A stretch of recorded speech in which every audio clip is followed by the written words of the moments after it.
लेकिन फिर मैंने देखा कि वो फिर भी अपने व्लॉग्स में जा जा के लोगों के बारे में ऊट पटांग बातें कर रहा है, मेरे बारे में बातें कर रहा है, पूजा मैम के बारे में। ऑफ कोर्स मुझे अच्छा नहीं लगेगा आप मेरे फ्रेंड्स के बारे में और मेरे बारे में वहाँ पे नेगेटिविटी थ्रो करोगे और इंसल्ट्स थ्रो करोगे और अभी भी बॉडी शेम करोगे। अभी भी आपके फैंस आके हमें बॉडी शेम कर रहे हैं तो और वो घर के अंदर भी बोलते थे अरे मेरे फैंस तेरा पुतला जलाएंगे, मेरे फैंस तेरे को गालियाँ देंगे।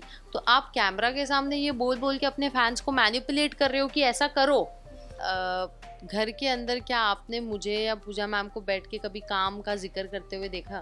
आपके अंदर टैलेंट होगा, कोई बात होगी तो ही आप दिख कर आओगे ना कहीं। तो सिंपल सी बात है। मैंने कभी डायरेक्टली अभिषेक और मनीषा का नाम लिया नहीं। मैंने ये कहा कि उन पे शक बहुत होता है क्योंकि really ogling over it, you can see this. So we were partying at a very close friend Sheel ji's home and we were all were spending the bestest times and मेरी चोटियाँ लेके पीछे से वो लोग छेड़खानी कर रहे हैं। हेलो हाय नमस्ते, मैं हूं अंकिता पाठक और आज हमारे साथ है बेहद खूबसूरत बेबिका धुर्वे, जो कि ना सिर्फ बिग बॉस OTT 2 की फाइनलिस्ट बनी बल्कि लोगों का दिल भी जीता। आज हम उनसे पूछेंगे उनके अपकमिंग प्रोजेक्ट्स के बारे में और उनकी जर्नी बिग बॉस OTT 2 के बाद कैसी रही है और कैसी चल रही है। तो बेबिका, सबसे पहले तो स्वागत है आपका हमारे चैनल में। Thank you for having me here. हम लोग जानना चाहते हैं आपसे कि बिग बॉस OTT 2 करने के बाद आपकी लाइफ में क्या क्या चेंजेस आए और कैसी चल रही है आपकी लाइफ। बहुत चेंजेस आए यार, बहुत रिस्पॉन्सिबल फील हो रहा है। ये ग्लिट्स एंड ग्लैमर और लाइमलाइट से बढ़कर भी एक रियलिटी है, हार्श रियलिटी, वो है रिस्पॉन्सिबिलिटी। आप जिम्मेदार हो गए हैं और मैं बहुत जिम्मेदार हो गई हूँ। जिम्मेदारी बढ़ गई है तो बस लगे हुए हैं, बिजी हैं, कुछ बड़ा करने की फिराक में है। बात करें बिग बॉस की तो आपकी और मनीषा की हमने दोस्ती देखी थी, काफ़ी लोगों को पसंद आ रही थी, मुझे खुद बहुत पसंद आ रही थी। बट उसके बाद कुछ ऐसा हुआ जैसे आप दोनों की दोस्ती टूट गई, बट जब आप उन्हें समझाती थी तो लोगों को काफ़ी पसंद आता था।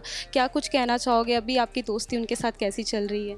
वेल मेरा मनीषा से अभी कोई कनेक्ट या बातचीत नहीं है और घर के अंदर हम लोगों के बीच काफ़ी ऐसी चीज़ें हो गई जिससे गहरी खटास आ जाती है और एक ट्रस्ट इशू आ जाता है तो वो टूट जाता है। तो आई वुड जस्ट से कि मैं उसे काम करते हुए देख रही हूँ और बहुत खुशी हो रही है उसे काम करते हुए देख के, क्योंकि इतने प्यारे सपने थे उसकी आंखों में, वो सारे सपने पूरे हो रहे हैं और खुशी होती है यार जब आपके बीच बैठा इंसान लाइफ में कहीं आगे बढ़ता है ना, देख के बहुत खुशी होती है। एक लगता है यार ऊपर वाला है और सबके ऊपर उसका हाथ है और सब आगे बढ़े और सबकी प्रोग्रेस हो।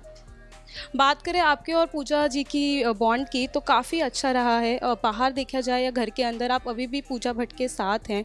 वो कुछ भी आपको बोलती थी, अंदर आप लोग का झगड़ा भी या कुछ भी बहस होती थी बट आप सुन के ले लेती थी, बहुत अच्छा लगता था। और जब आप बिग बॉस के अंदर थी तो लोग कहीं ना कहीं ये बात करते थे कि आप उनके साथ इसलिए क्योंकि आपको उनके फिल्म में काम चाहिए या और फिर पर अब जब बाहर आई और सच में आपने और पूजा भट्ट जी ने एक फ़ोटो शेयर की जहाँ पे आप विक्रम जी का हाथ की रेखा पड़ रही थी और लोग ने ये बातें करना स्टार्ट कर दी थी आपको फिल्म में काम मिल चुका है, तो इस बात में कितनी सच्चाई है। देखिए घर के अंदर क्या आपने मुझे या पूजा मैम को बैठ के कभी काम का जिक्र करते हुए देखा?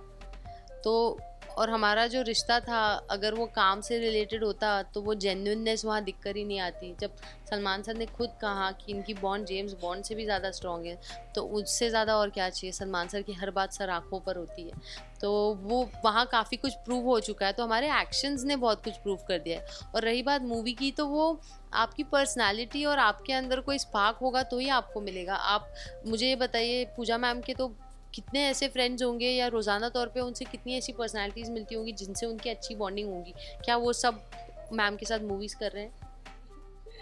आपके अंदर टैलेंट होगा, कोई बात होगी तो ही आप दिख कर आओगे ना कहीं। तो सिंपल सी बात है।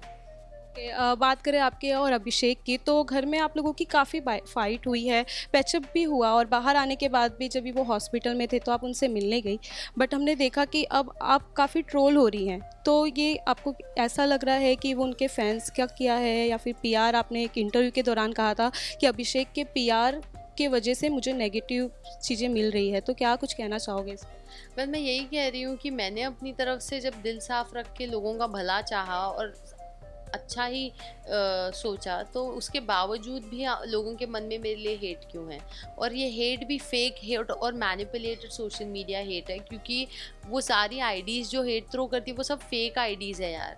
तो अगर आप जाके उनकी बातों पे गौर करके उन पे बिलीव करते हो तो आप भी एक धकौसले में अपने आप को डाल रहे हो और आप इस मैनिपुलेशन का शिकार बन रहे हो। आपको अगर सच्चाई जाननी है तो बाहर जाइए और बाहर की दुनिया में असल लोगों के साथ बात कीजिए और उनके रिव्यू लीजिए, जैसे मैंने स्टोरी में शेयर किया था। और इसी तरह मैं और शेयर करना चाहूँगी, और मैं चाहूँगी कि जैसे मैं ग्राउंड रियलिटी में जीती हूँ, लोगों को भी वैसे जीना चाहिए। तो मुझे इन चीज़ों से खास फर्क नहीं पड़ता।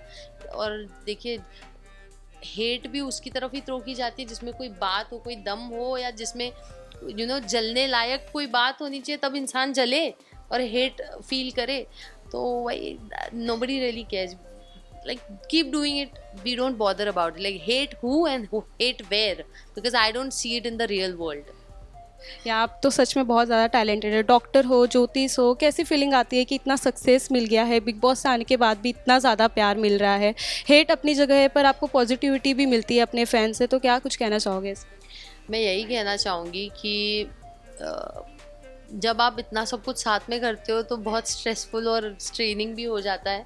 एंड मुझे हेट सिर्फ एक सेक्टर से नहीं, कई सेक्टर से मिल सकती है, क्योंकि हर जगह मैं सबका कंपटीशन बनी बैठी हूँ अनचाहे तरीके से ही।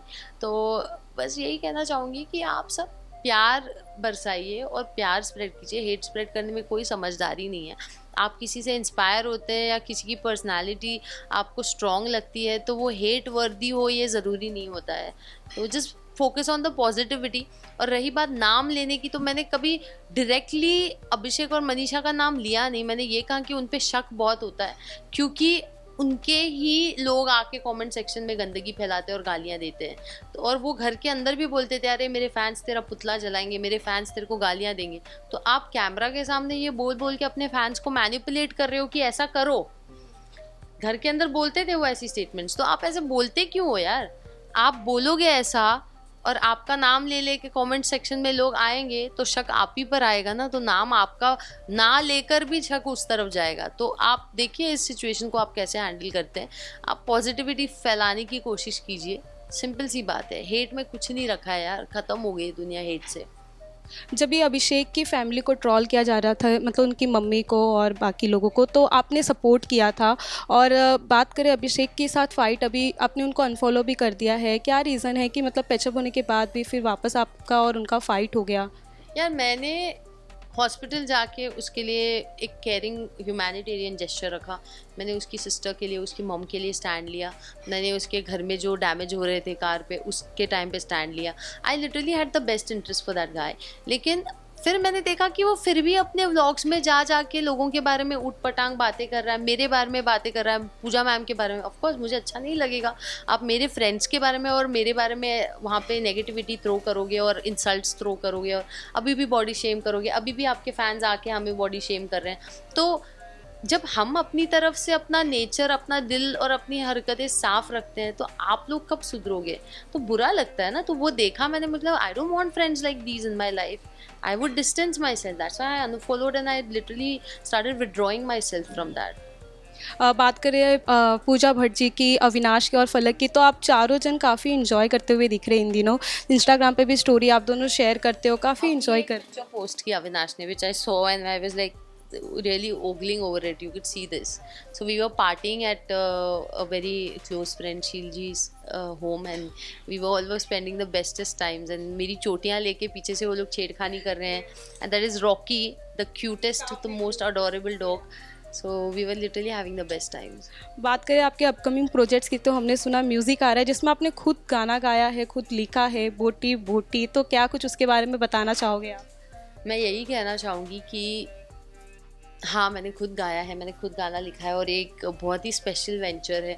तो जब कोई चीज़ स्पेशल और बड़ी होती है और अच्छी होती है तो उसको वक्त लगता है। तो let it swirl, let it takes it's time and I hope it's gonna fall in place. आपको बॉलीवुड में भी ऑफ़र आया है हमने सुना, तो हम लोग को जब कोई ऑफ़र आता है तो हमारे पास भी एक ऐसी चॉइस होती है कि रोमांटिक मूवी करनी है या ड्रामा वाली या कॉमेडी करनी है या एक्शन। तो आपके अंदर तो एक धाकड़ वाला हमने देखा है, तो आप कौन सा करना पसंद करोगे? Well, Filal, the character I've got is much more like me. She's very Mufat, she's strong, she's very brainy, and she's very smart, and she's good at solving things up. She's good at reading things up, and she's also romantic. She has a massive heart, and she values her relationships and stuff. So it's more over like me. So I'm just playing a huge chunk of myself in the movie. Yes, बात करें एल्विश की, तो एल्विश जब बाहर आए थे उनसे जब पूछा गया कि काफ़ी लोगों का सॉन्ग आया है, ट्रेंड कर रहा है, तो उन्होंने ये कहा कि मेरा लेकिन ज़्यादा कर रहा है उनसे, और इसलिए उनको ट्रोल करना शुरू कर दिया गया। तो आप इस पे क्या कहना चाहोगे? यार एल्विश का ह्यूमर ही सरकास्टिक ह्यूमर है, और वो ऐसा ही है। घर के अंदर भी वो कितना बोलता था, मैं तो मस्ती में लेती थी। मैंने उसका ह्यूमर बहुत कैजुअली लिया और बदले में उसको ट्रोल भी किया है। तो आप ऑफेंड होकर ट्रोल करने से अच्छा है आप give it back in the same sarcastic funny way and simple. And वो कोई गलत इंटेंशन से कभी नहीं बोलेगा, because he was so loyal to Manisha and Abhishek in the house as well. और बाहर भी उसकी लॉयल्टी रहेगी। आई मीन घूम फिर के वो अपने दोस्तों को वैल्यू करेगा ही। He is a good man at heart. अगर फिल्म में आपको अगर चूज़ किया करने को मिले कि बिग बॉस ओटीटी में जितने भी बॉयज़ थे, एल्विश, अभिषेक, अविनाश, जैड, तो आप किसको अपने हीरो के रूप में लेना पसंद करोगे? जैड। अरे बाबा, who wouldn't want to share screen with Jad? He's the hottest, the sexiest, the most, and the most sorted guy. I mean, imagine I and Jad had such a big rift, such a big fight in the house, but उस बंदे ने manage किया to melt me down, to calm me down, and to create a space in my heart again. तो आप सोचिए, वो बंदा कमाल है यार। He's an outstanding human. बात करें मनीषा और जिया की, तो उन्होंने अपने अपने फैंस को कहा कि उन्हें सोलो लव चाहिए, अभिया और अभिषा को, या तो आपको और पूजा जी को भी साथ में देख के काफ़ी प्यार मिलता है एक साथ, बट आपने कभी ऐसा नहीं कहा। मैं कभी नहीं कहूँगी। मुझे मरते दम तक आप पूजा मैम के साथ एसोसिएट कीजिए, और आप जो चाहे बुलाए, आप ट्रोल भी करना चाहे तो भी कीजिए, बट वो मेरे लिए सुपर प्रेशियस हैं, और मेरे लव्ड वंस मुझसे ज़िंदगी भर जुड़ते रहें, ये मेरे लिए सौभाग्य की बात है यार। जिस दिन आप मुझे जोड़ना बंद कर दोगे, तब मुझे रोना आएगा कि अरे she is my soulmate, how could you not link me with my soulmate. तो मैं चाहूँगी आप वही करो। और उनका पॉइंट ऑफ व्यू ये है कि वो शायद इंडिविजुअल ग्रोथ चाहते हैं, और बस हर कोई इंडिविजुअली ग्रो करना चाहता है, शायद इसीलिए वो लोग ऐसे बोल रहे होंगे। लास्टली आप ऑडियंस को क्या मैसेज देना चाहोगे? यही देना चाहूँगी, आप ये टॉक्सिसिटी और नेगेटिविटी से इतना अफेक्ट मत होना। आप लोग स्ट्रॉन्ग हो, आप लोग मेरी जैसी हो, आप मेरी पर्सनालिटी को अपनी हरकतों से रेजोनेट करते हो। I am super proud. आपने कभी किसी पे हेट थ्रो नहीं किया, आपने कभी किसी को गंदी गाली गलोच नहीं दी है, और आप बहुत ही आउटस्टैंडिंग पर्सनालिटीज़ की तरह उभरोगे अपनी ज़िंदगी में। मुझे इस बात पे पूरा भरोसा है। God bless you all, a lot of love to you guys.